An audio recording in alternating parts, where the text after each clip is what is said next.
I think most patients that has been on weight loss understands that this is a lifetime journey. So if you eat a lot or if you don't exercise, you're gonna gain weight. Especially as you get older, it's harder to actually lose weight.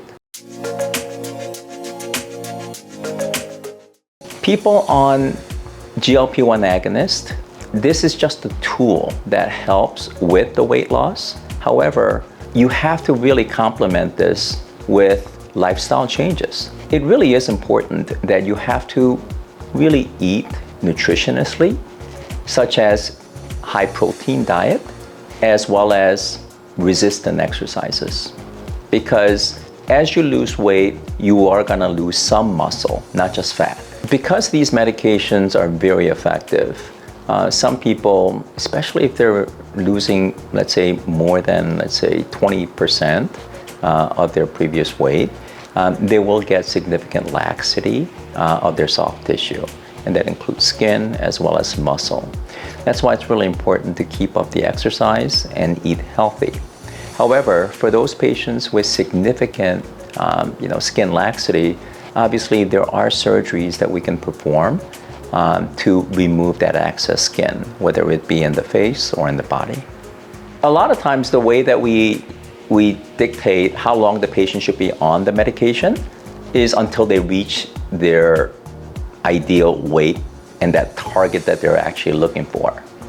After that, we can stop the medication and see how the patient progresses. For a lot of patients, there really isn't much of a rebound effect, just because when you're on these medications, the domain of your stomach decreases significantly.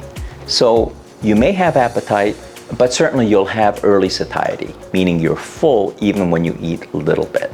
And therefore, there isn't like a huge rebound effect. However, if the patient feels like they are not able to maintain their weight on just diet and exercise alone, they can be on the medication again for a brief period of time until they hit their target goal.